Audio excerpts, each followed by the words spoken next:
성경을 한자를 푸는 대구의 오집사입니다. 오늘은 범호자에 대해서 말씀드리겠습니다. 호랑이 호자지요. 여기서 보면은 지범자가 보이고 칠자도 보이고 어진 사람 인자가 보입니다. 그런데 이것이 왜 범호자가 되는지 설명드리겠습니다. 이것은 상형 문자가 아닙니다. 상형 문자는 호랑이를 그려놓았습니다. 근데 이거는 호랑이 모습이 아니죠. 어떤 상황을 보면서 이것이 왜 범이다라는 것을 설명하고 있는 것입니다. 자, 골고다 언덕 십자가 위에 하나님이신 예수님이 달리셨다. 자, 언덕이 보이죠? 언덕 위에 이렇게 십자가 위에 하나님이 달리신 게 보이죠, 그죠? 자, 그리고 그분이 이제 달리시고 성막처럼 되셨다. 자, 그분이 하나님이신데 못 박히시고 그다음에 그 골고다 언덕에서 죽으셨을 때 하나님이 임하시는 성막처럼 되셨다는 거 지범자가 보입니다. 그죠? 자, 어둠이 장막처럼 숨는 곳으로 삼을 때에 장막처럼 하나님이 임하시니까 장막처럼 덮었고 어둠이 숨는 곳으로 숨을 얹어 보입니다. 숨는 곳으로 삼을 때 십자가에 달리신 분이 죽었다는 거죠. 제가 7이 무슨 뜻이라고 그랬습니까? 성경에서 7은 영, 그리스도 영을 일곱으로 표현하죠.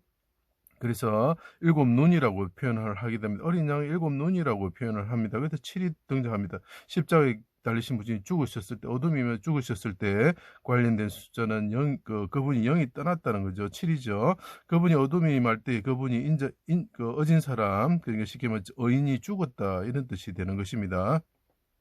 자, 그것을 가지고 설명드리겠습니다.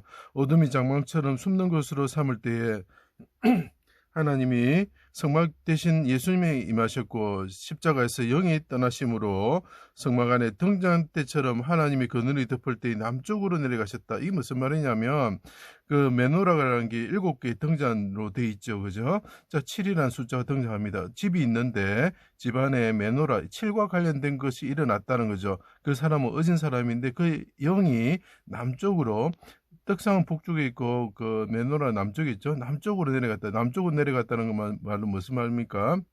어둠이 임할 때에 그분의 영이 떠나셨다는 거죠. 그죠? 애굽에 끌려가는 우리 그 요셉을 생각하면 됩니다. 그 남쪽으로 내려갔죠. 그죠?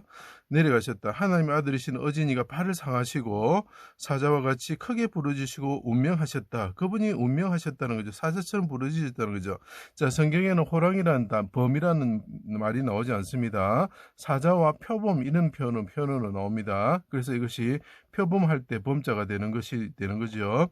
아버지 집에 거하기를 원합니다 하면서 노아의 비둘기처럼 인자 되신 분이 아버지 집에 가기를 원합니다 하면서 이야기를 하죠. 그때 7과 관련된 이 인자거나 표현을 한다면 뭐가 되겠습니까? 비둘기죠. 그죠? 그래서 어린 양, 소, 비둘기, 염소 이렇게 해당되는 분이 되는 거죠. 근데 범하고는 전혀 다르죠. 그죠? 자, 그 다음 휘장에 속죄 피를 7번 뿌리는 대제사장이 되는 거죠. 자, 7번 뿌리는 이유가 뭡니까? 그 영이 떠난다는 것이죠. 어진 사람이 그 하나님의 집에 들어가서 7번 피를 뿌리는 거죠. 그죠? 그러면 그 7번 뿌리는 피는 뭐죠? 송아지가 되는 거고 그 다음에 양이 되는 거죠. 그죠? 근데 왜 범이라고 자꾸 이야기를 할 거예요? 전혀 맞지가 않죠. 자, 하나님이신 성부와 성자는 죄를 짓는 자기 백성을 사자와 표범처럼 새끼 잃은 곰처럼 곰과 같으신 분으로 그들을 찢으셔야 하는 분이다. 자, 성막 위에 임하신 하나님과 여기서 성령 성막 안에서 대제사장으로서 지내는 그리고 또 성막 자체이신 예수님 어린 양 그죠? 예수님은 붉은 물드는 수영 가죽과 같으신 분이죠. 영이 떠나셨다. 이분은 원래는 사자와 표범과 같으신 분이라는 거죠. 그래서 자기 백성들 죄 짓는 백성을 찢으셔야 되는 분이죠. 그런데 오히려 이스라엘 도와주는 여호와를 대적하는 이스라엘의 죄를 사하기 위해서 사자라는 바산의 힘센 소로 시편 22편에 나옵니다. 개 같은 자들을 표범과 같은 자들을 통해서 하나님의 아들 예수님을 죽음에 이르게 하셨다는 거죠. 대신 그분을 찢으셨다는 거예요. 하나님 성막 같은 예수님한테 임하시는 하나님 계셨는데 이분을 죽였다는 거죠. 왜 죽게 만들었다는 건 누구에 의해서 사자와 표범 같은 자들을 통해서 죽게 만들었다는 거예요. 원래는 이 사람이 사자시고 표범과 같은 범과 같으신 분이신데 이분이 자기 백성들의 죄 지은 백성들을 찢으셔야 되는데 오히려 이분이 어지신 이분이 어둠이 임할 때 영이 떠나시게 만들었다는 거죠. 그죠? 자, 이것을 아가스인 표현합니다. 베델을 산의 집이라는 거죠. 산의 집에 노루와 어리 사슴 같은, 자, 쉽게 말하면 어린 양을 뜻합니다. 사랑하는 신부야, 사자굴과 표범산에서 내려오너라, 이렇게 이야기를 하죠. 그래서 범과 같고 그 사자와 같으신 분이 사자와 같고 범과 같은 사람들에서 죽게 만들으셨다는 것을 나타내는 겁니다. 그러면 이 사람은 뭐지요? 비둘기 같으시고 어린 양 같으시고 사슴과 같으신 분이다라는 거죠.